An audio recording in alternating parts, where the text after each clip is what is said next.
Les amis, écoutez. C'est dans la tristesse que je fais cette vidéo ce matin.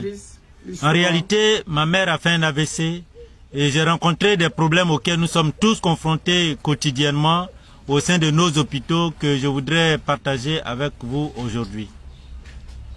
Le premier problème que j'ai rencontré est le suivant. Quand on m'a appelé du village pour me dire que ma mère a fait un AVC, je l'ai fait venir d'urgence dans une ambulance à Abidjan. Une fois à Abidjan, je suis allé dans une clinique et la clinique m'a demandé de payer une caution de 2 millions pour l'admettre.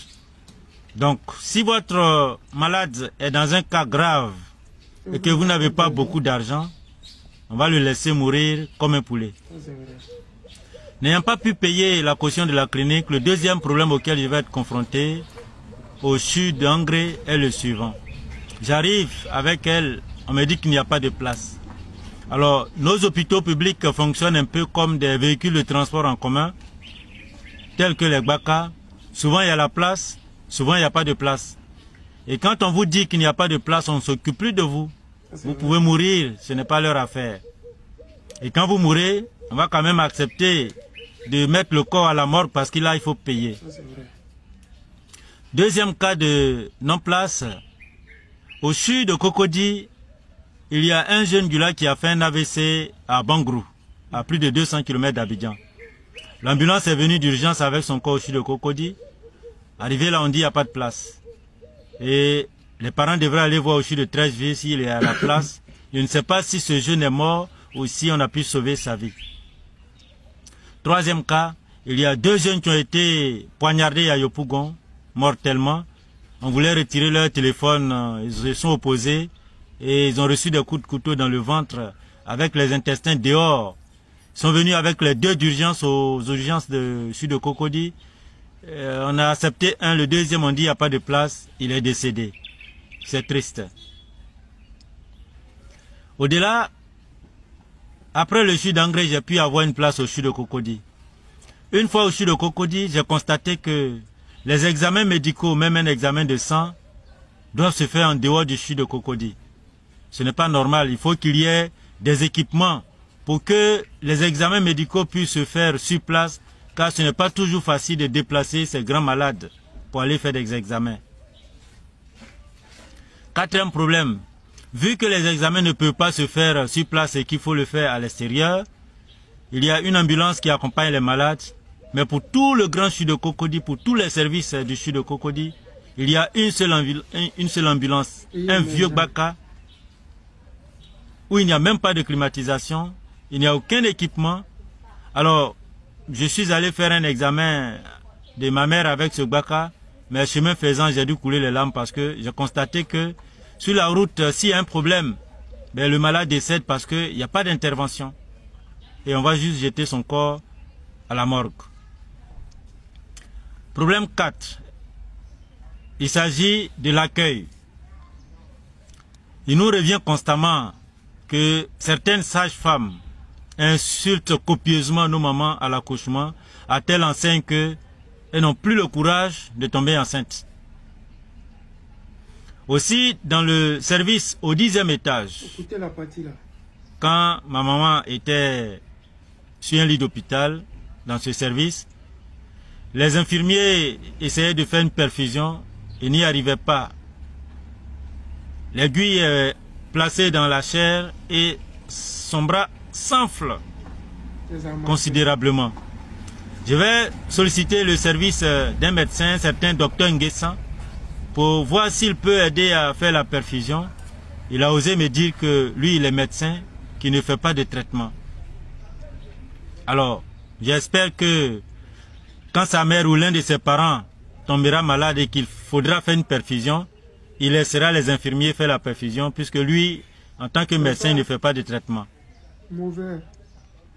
Au-delà, dans ce service, il y a une maman qui a été admise d'urgence, qui avait fait un AVC, qui était sur un lit à côté de ma mère. Ses enfants sont allés, ils sont revenus un jour après. La maman est restée sans soins parce que les parents n'étaient pas là pour quoi que ce soit. Elle est décédée. C'était triste. Ça sert à quoi? Au 10e étage, il y a 2 respirateurs pour les cas de réanimation. Il y a un qui fonctionne très bien, le deuxième est très défaillant. On a même pris ce sparadrap pour coller au mur. Alors il y a un papa très grand de taille qui était en train d'être réanimé. Et parce que le respirateur ne marche pas, ce papa est décédé. Ça faisait pitié. Aussi, il faut dire que il y a un malade qui devrait recevoir un soin. Il y a un infirmier qui devrait lui faire une injection, un produit que je crois qu'on appelle insuline. Il faut prendre juste un peu. Alors il a rempli la seringue. Quand il a piqué la maman, elle a commencé à mourir et les médecins couraient de partout pour sauver sa vie. Pendant les 45 jours que ma mère a fait dans ce service au 10e étage, où se trouvent les cas d'AVC ischémique, c'est-à-dire les cas d'AVC où il y a eu une veine bouchée au niveau du cou, je n'ai pas vu de médecin de garde.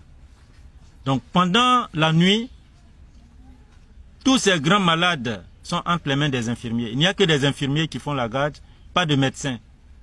C'est très grave parce que la nuit, lorsqu'il y a des complications, ben, le malade décède parce que les médecins ne sont pas là.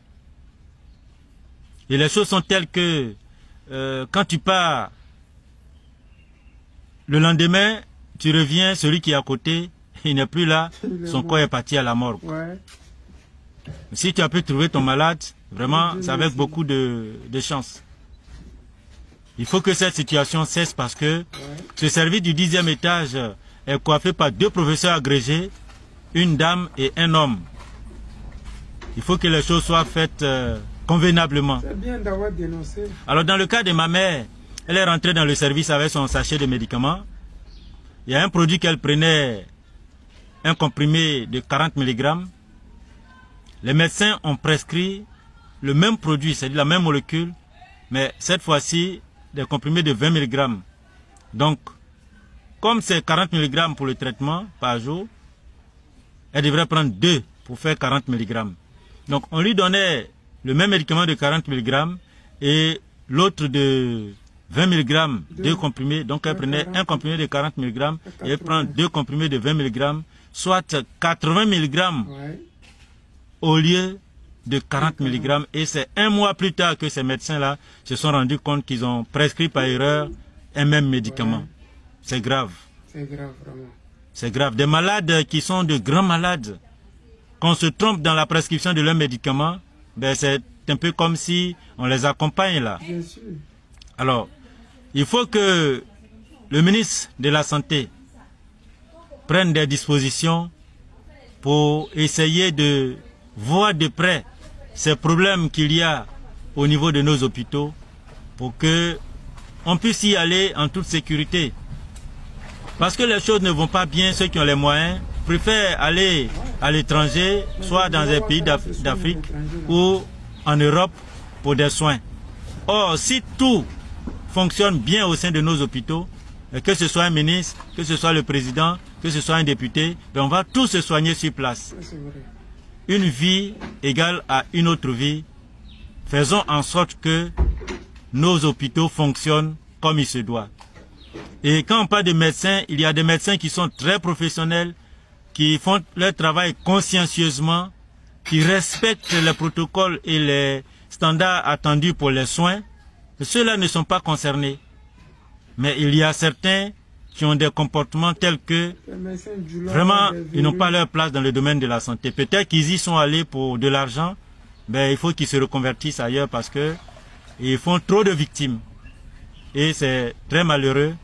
Amis, vous venez d'écouter cette petite vidéo triste, je peux dire comme ça, parce que cette Côte d'Ivoire-là, les Ivoiriens ne la reconnaissent plus. On ne sait pas qu'est-ce qu'on doit dire, parce que la médiocrité aujourd'hui est à tous les niveaux. Quand les médecins se plaignent, on les sanctionne. Alors que dans les hôpitaux, il n'y a rien, il n'y a pas de médicaments. Il n'y a pas d'appareil, il n'y a rien pour que ces médecins-là puissent travailler. Mais je me rappelle, le président Laurent Gbagbo avait parlé de la carte CEMU. Mais aujourd'hui, ce qu'il vient de dénoncer, ce n'est pas un politicien. Il n'est pas au PPACI, il n'est pas au RDR, il est simplement un Ivoirien lambda. Quelqu'un qui veut que la Côte d'Ivoire aille mieux.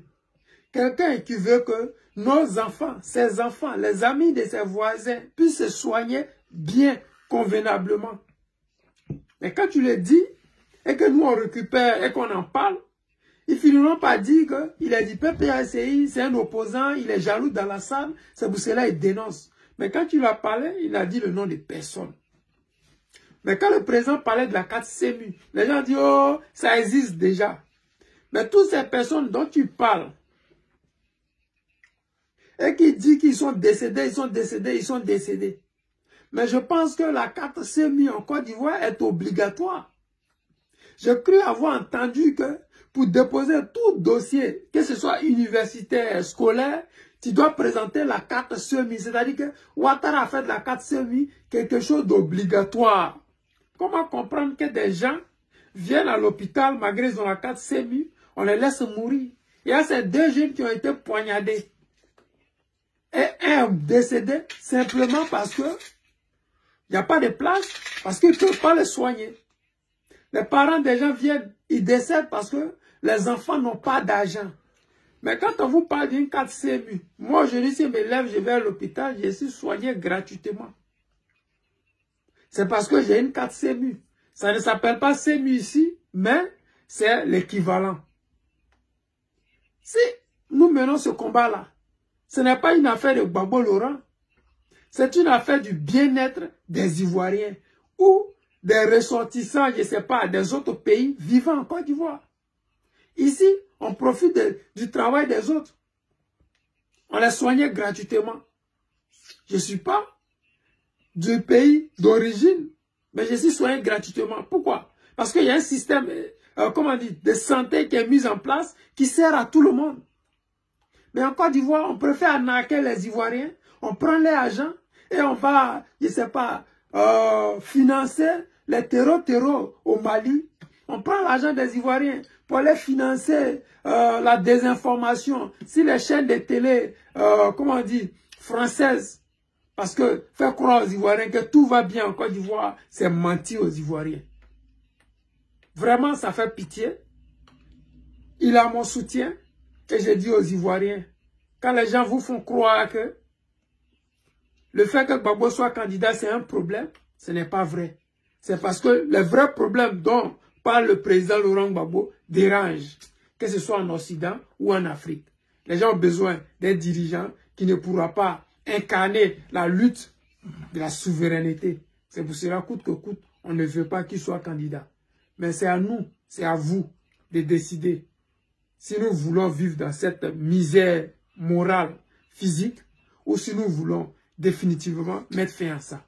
Les amis, c'était le président Lota, l'ami des dirigeants qui se respectent. Je vous aime et je vous dis à tout à l'heure.